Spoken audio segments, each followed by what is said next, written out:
And it's time for Lefties Losing It.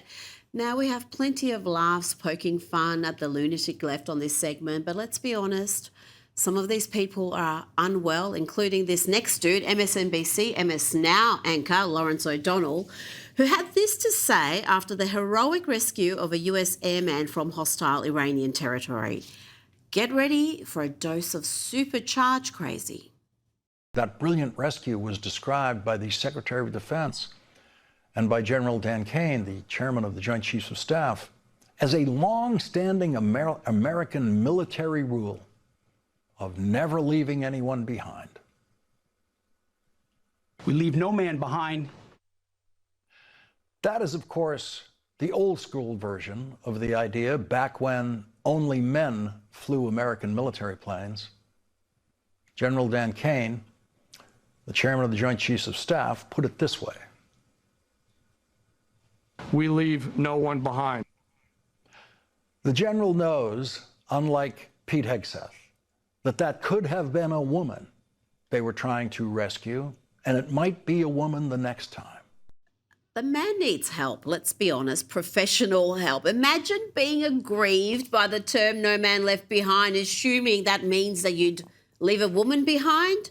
I mean, how heteronormative of Lawrence to assume anyone's gender and not count the hundreds of other genders the likes of him claim exist. The left has become so demented and radical, it's becoming increasingly difficult to determine what is real and what is parody. Apparently, this next clip is real, but I have my doubts. Here, a young woman speaks out about racist lawns. I can't stop thinking about how grass lawns are racist and based in white supremacy. If that doesn't make sense, that's okay, I guess. It seems really obvious to me. It's really upsetting. Bring back weeds. Bring back clover yards. Look, can anything just be okay in its natural state, or do we just have to whitewash everything? It's exhausting, it really is. And does she realise how racist her comments are? That she sees beautiful, well-kept green lawns and assumes it's a sign of whiteness? That if your yard is full of weeds and overgrown, then you're not white? Does she even comprehend how offensive that may be to people who are house-proud from all different backgrounds? Now to a dude pretending to be a woman who wants to be protected from women. Wait, what? Hot take. I want a safe space from cis women. How about that? What if I wanted a safe space away from cis women who are gonna do hella microaggressions and make me feel incredibly uncomfortable and just generally sometimes ruin the vibe? He wants a safe space from cis women. That's real women. Well, you got it, honey. It's called the men's bathroom, the men's locker rooms. You won't find any real women in there. Problem solved. Everyone is happy. Let's hear from Brock Colyar, a Theythem writer from the New York Magazine. Now, she says woke culture is more alive than ever.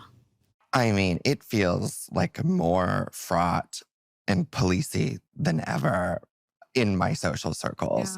Yeah. There's a slight fascistic thing about the way of what we're doing. Can you say you didn't like this movie? Can you say that you like Lana Del Rey? Oh, but wait, she dated a cop a couple of years ago. Can you like her? And she has trad wife aesthetics.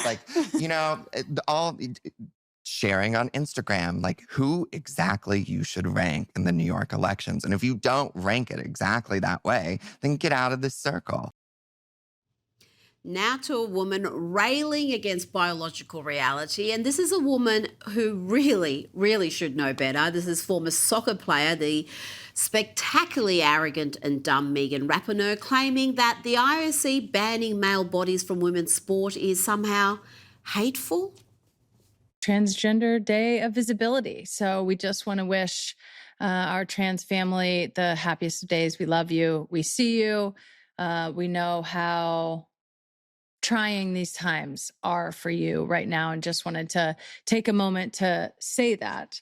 And unfortunately, we have to say that all in the same breath as a really horrible rule that came out from the International Olympic Committee. They've announced a new policy that they're calling, I can't even believe they're calling it this, because it has nothing to do with protecting women. I feel like two people who played at the very highest level for every competition that you possibly could don't agree with this and never felt like this was an issue at all. The protection of the female bracketed women's category. They're limiting people eligible to compete in the women's category to those who qualify as what they're calling, quote unquote, biological females. Here's a little reality check, Megan. You would not have played at the highest level if biological men identifying as women invaded your sport. No one would know who you are, and you wouldn't even be important enough to feature on Lefties Losing It. The truth is, elite female teams have lost by massive margins against under 15 boys, 13 and 14-year-old boys. Our own national team, the Australian national team, the Matildas, lost 7-0 to the under 15 boys from Newcastle, not even the national under 15 side. Now, in recent weeks, we've discussed the commie convoy to Cuba led by the likes of Hassan Piker. This streamer has become a favourite of the left. Democrat politicians have been cozying up to this character despite his quite awful track record. And that track record has become so egregious that earlier today, CNN was disgusted enough with his antics for anchor Dana Bash to say this. Here's some of what he actually has said about the depravity of the October 7th terror attack, the deadliest day for the Jewish people since the Holocaust. Quote, "It doesn't matter if effing rapes happened on October 7th. Like, that doesn't change the dynamic for me. The Palestinian resistance is not perfect."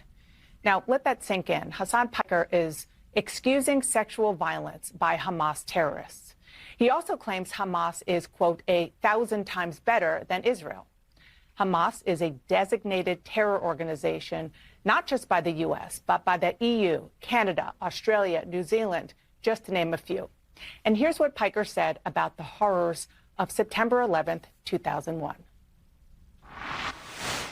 America deserved 9/11, dude. F it. I'm saying it. Like, we fucking totally brought it on ourselves, dude. Holy shit. We did. We fucking did. Feels like deja vu all over again. Didn't I play that exact clip and a few others just like it when I questioned why CNN, Dana's network, would have Hassan Piker on as a serious guest to talk about the evils of the Trump administration? It was only a few days ago that CNN gave this creep a platform. And then I was very angry. It was actually Ben Rhodes who told me that I would get very sad when I first went to... Former Obama foreign policy advisor. Former Obama foreign policy advisor Ben Rhodes, who was, formative in the previous normalization agreement with Cuba that Barack Obama had orchestrated. And he was right. It was very sad to see. But then it was very angering. It was very anger-inducing because I felt like, there was a lot of potential on this island that we were just robbing the people of. And it's totally cruel and totally unnecessary. So Hassan wants to talk about what's cruel and unnecessary. The dude who is untroubled by the rapes and slaughter of October 7 is feeling sad about unnecessary cruelty. I mean, well done, CNN, for giving that dude a platform and not asking him about his many abhorrent comments. Let's bring in documentary filmmaker and commentator Ami Horowitz. Ami, we will turn our attention to events in the Middle East shortly. But first, your response to Hassan Piker being embraced by Democrat politicians. Yeah, I just want to, they're not just kind of giving him a platform. I actually wouldn't put it that way.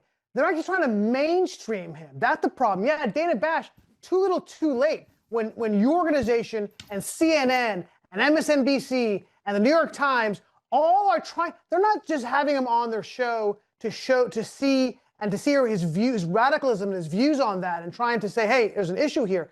They're actually giving him a place to talk about political analysis, right? To discuss the world. They're interested in his ideas and thoughts. That's a much, much larger problem. Look, he's a rock star of the Democratic Party and of ChatGPT, because Of course, when I went up to my good friend Chat and said, hey, can you walk me through some more controversial statements of Hassan Piker?